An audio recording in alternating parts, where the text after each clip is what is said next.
un livre de Graeber, David Graeber, qui s'appelle La démocratie aux marges, qui est un petit bouquin. Il me bouleverse autant sur la démocratie qu'il m'a bouleversé sur la monnaie. Pourtant, j'ai un peu travaillé sur la démocratie, je commençais à avoir l'impression de maîtriser mon truc. Eh ben, pas tant que ça. Enfin, il y a des choses importantes que j'ai découvertes dans ce petit livre, qui recoupe, et je vais vous en parler un petit peu, qui recoupe ce que j'ai découvert en lisant Pierre Clastres. La société contre l'État, c'est un livre majeur pour tous ceux qui réfléchissent à la démocratie. Qu'est-ce que c'est qu'une vraie démocratie? Comment les humains se protègent contre leurs chefs? Comment, quand on regarde les sociétés primitives ou les sociétés sans État, comment les humains se protègent contre les pouvoirs, avec quelles astuces, avec quelle vigilance permanente. C'est juste passionnant, passionnant, passionnant.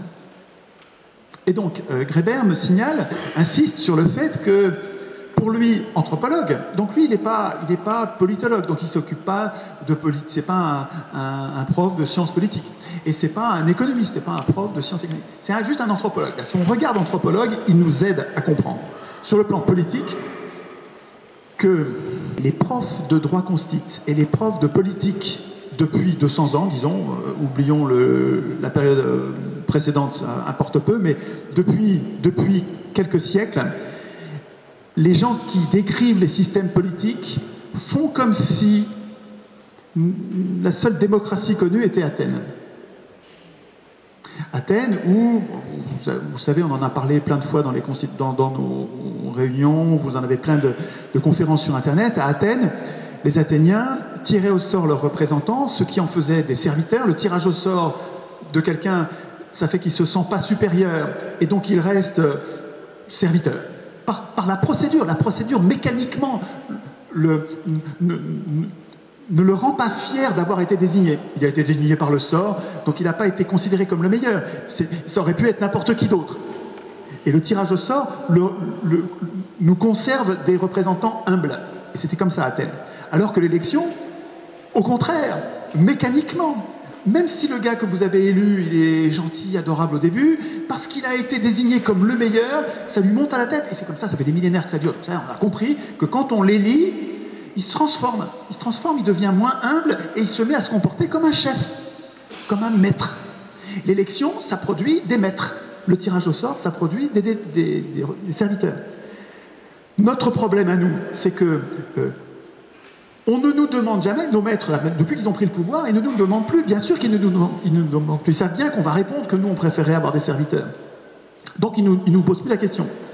Mais donc, il ne faut pas qu'on attende qu'ils nous posent la question. Il ne faut même pas qu'on leur demande. Il faut qu'on écrive, nous, les règles, en disant on veut des représentants qui soient des serviteurs. Et qu'on puisse... Alors, donc les Athéniens avaient une procédure de tirage au sort pour avoir des représentants qui soient leurs serviteurs. Mais ce n'était pas les tirés au sort qui votaient les lois. Les tirés au sort à Athènes, ils préparaient les lois. Donc un peu comme les commissions parlementaires, les commissions... Mais c'est pas ceux qui préparent les lois, ou comme les administrations, c'est pas ceux qui préparent les lois qui les votent. Ils nous facilitent la vie, mais à Athènes, ceux qui votaient les lois, c'était les citoyens. Et pourquoi ils pouvaient le faire? Parce qu'ils avaient des représentants qui ne se comportaient pas comme des maîtres. Bon, ça c'était jusqu'à ce que je lise ce bouquin de Graeber et celui de Dupuy-Derry. Remarquable petit bouquin, enfin lui il est plus gros, hein, Dupuy-Derry, remarquable bouquin, Démocratie, histoire d'un mot, en France et aux États-Unis. Ces deux bouquins, et puis Pierre Clastres et quelques autres, nous montrent que il n'y a pas qu'Athènes qui était une démocratie. Il y a d'États, mais ce n'est pas d'États, c'est des centaines, c'est des milliers de sociétés démocratiques qui ont existé dans l'histoire des hommes un peu partout. 90% plus, 95% des sociétés amérindiennes, des Indiens d'Amérique, avant le génocide, avant leur extermination là, par les colons européens. Les Indiens d'Amérique, c'était une fédération de tribus. Donc, de tribus qui étaient extrêmement démocratiques. Ils avaient un chef sans pouvoir. Il faut lire Pierre Clastres. Hein. Ils avaient un chef sans pouvoir. Les tribus avaient des chefs qui étaient prêts pour les moments où il y avait des guerres. Quand il y avait des guerres, quand il y a une guerre, ça rigole pas. Il faut qu'on ait un chef, sinon on va perdre la guerre. Le chef se met à avoir du pouvoir pendant la guerre, mais dès qu'il n'y a plus de guerre, et c'est pareil chez les pirates. Hein. Les pirates, le capitaine, il a du pouvoir pendant l'abordage, mais dès qu'il n'y a plus l'abordage, le chef n'a plus de pouvoir. Et c'est pas théorique, ça.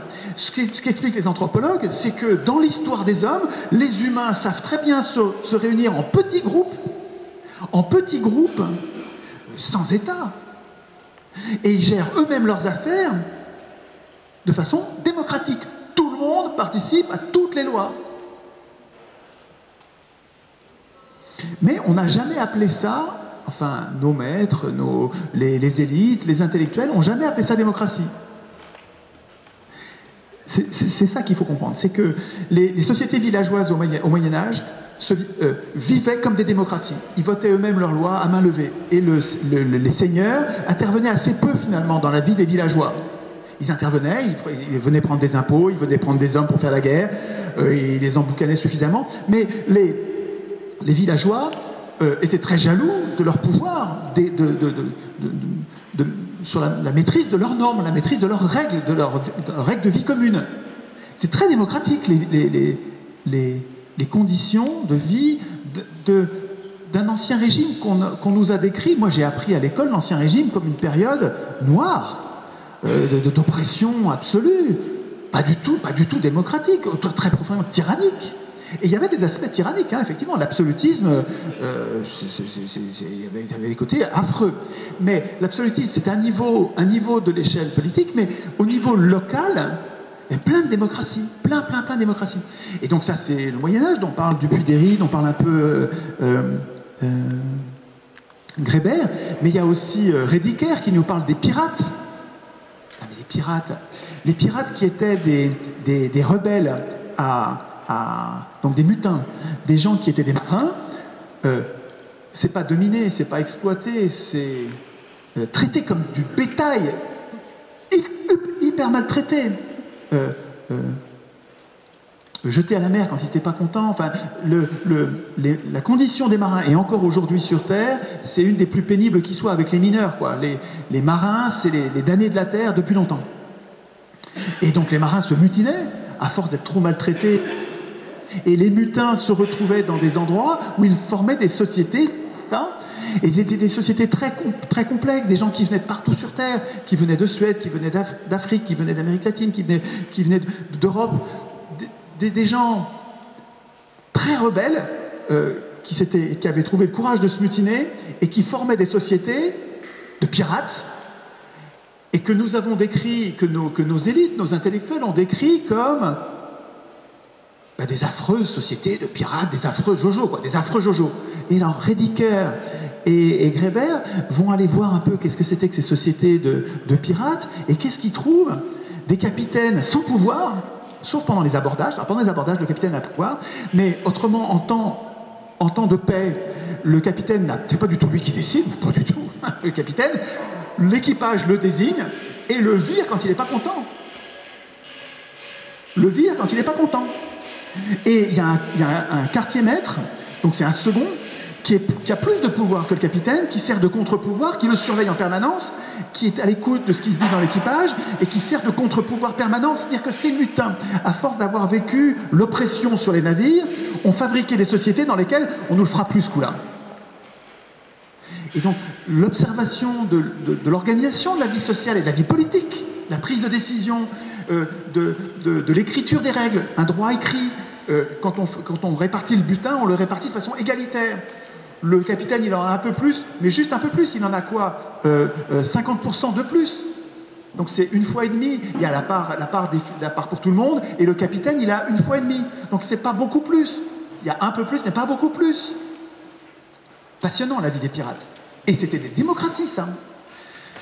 Ce que Grébert observe dans ces sociétés, c'est que, et c'est surprenant, ces sociétés démocratiques, vous avez compris que ce n'est pas que Athènes, c'est toutes les sociétés primitives, ils ne votent pas. Ils votent pas à la majorité leurs lois.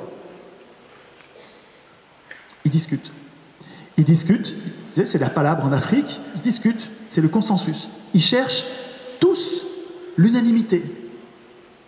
C'est compliqué l'unanimité. Moi je me disais, si les humains, quand ils votent leur loi, ils choisissent de voter, c'est parce que c'est tellement compliqué d'obtenir l'unanimité que bon, on préférerait tous l'unanimité, mais comme on voit que c'est pas possible, on décide de voter parce que c'est un moindre mal, parce qu'il faut bien décider. Taratata. Ce que j'apprends, c'est que la plupart des sociétés humaines préfèrent, allez, ça fait rien, on va passer du temps à chercher le consensus pour que tout le monde ait parlé, ait bien parlé, et vraiment tout le monde ait été entendu respectueusement, pas seulement formellement, ouais, vas-y, cause, et puis après ça, on va faire autre chose. Non, on t'écoute et on fait tout ce qu'on peut pour prendre en compte ce que tu as dit, même si ça tiraille, on n'est pas d'accord. Il y a des conflits, hein, il y a plein de conflits, mais on t'écoute respectueusement, et le gars qu'on a écouté c'est super important ça, que ce soit respectueux, hein. S'il a vraiment entendu, s'il a l'impression qu'il a été entendu avec respect, il accepte la décision majoritaire, et c'est pas une minorité qui doit se plier, c'est une minorité qui comprend qu'elle est moins nombreuse et que finalement, elle est entraînée par le mouvement général, et après avoir beaucoup discuté. Et pourtant, il y a des sociétés qui ont voté. Donc Athènes, ça votait. C'était la majorité, et ceux qui étaient majoritaires l'emportaient sur la minorité se taisait. Les riches, Athènes, se taisaient. C'est les pauvres enfin les pauvres, 19%, hein, la plus grande partie des gens, la majorité l'emportait. Et Grébert me signale que les sociétés rares dans lesquelles il y avait du vote, et pas de la recherche de consensus, c'était les sociétés armées. Les sociétés de soldats. Les pirates étaient armés jusqu'aux dents. Armés jusqu'aux dents et hyper entraînés. Et donc, ils votaient. Et Grébert explique, c'est génial ce truc-là, il explique pourquoi ils votent les soldats. Parce qu'ils sont tous armés jusqu'aux dents. Et donc, s'ils ne sont pas d'accord, ils vont se mettre sur la tête, ils vont se mettre sur la gueule. Et s'ils se mettent sur la gueule, ils vont se tuer, quoi. Et puis la minorité va se faire ratatiner, parce qu'ils sont moins nombreux, ils vont se faire ratatiner, ils vont mourir. Bon, alors comme ils sont pas bêtes, plutôt que de mourir, on va voter, et puis ceux qui sont plus nombreux, voilà, ils vont décider, de toute façon on est tous armés jusqu'aux dents, et c'est quand ils sont armés qu'ils votent. Et c'est pour ça qu'à Athènes, comme c'était des soldats, ils votaient. Mais on n'est pas obligé, nous, peut-être, de faire ça. Moi, la lecture de ce bouquin, je vous recommande de lire ce bouquin, de lire le bouquin de Pierre Clastres. La société contre l'État, c'est séminal, ça nous ensemence, ça nous donne plein d'idées d'organisation de la vie politique. C'est un anthropologue majeur, hein, Pierre Clastres. De lire Grébert, de lire Rédicaire sur les pirates, formidable, c'est vachement intéressant, quoi. Ça nous donne des exemples, de vie ensemble, où on se respecte et où on décide ensemble de nos affaires. Et on ne désigne pas des maîtres, jamais, dans aucune de ces sociétés, hein, les sociétés primitives, armées ou pas armées, ils désignent jamais des gens pour voter les lois à leur place, jamais. Il n'y a que l'État qui a décidé ça. Il n'y a que les sociétés avec un État. Et nous, aujourd'hui, ça nous paraît élémentaire. Et moi, je suis, toute ma vie, là, depuis 10 ans, je passe mon temps à essayer d'imaginer un État, parce que j'imagine pas, je vois pas comment je vais arriver à bout des plus forts, comment je vais arriver à contrôler, à empêcher de nuire les plus forts, les machos, les costauds, les belliqueux, les méchants. Je ne sais pas comment je vais arriver à les maîtriser sans une force publique. Nous nous réunissons pour former une force publique qui empêche les méchants, qui empêche la loi du plus fort, quoi, qui fait régner la justice.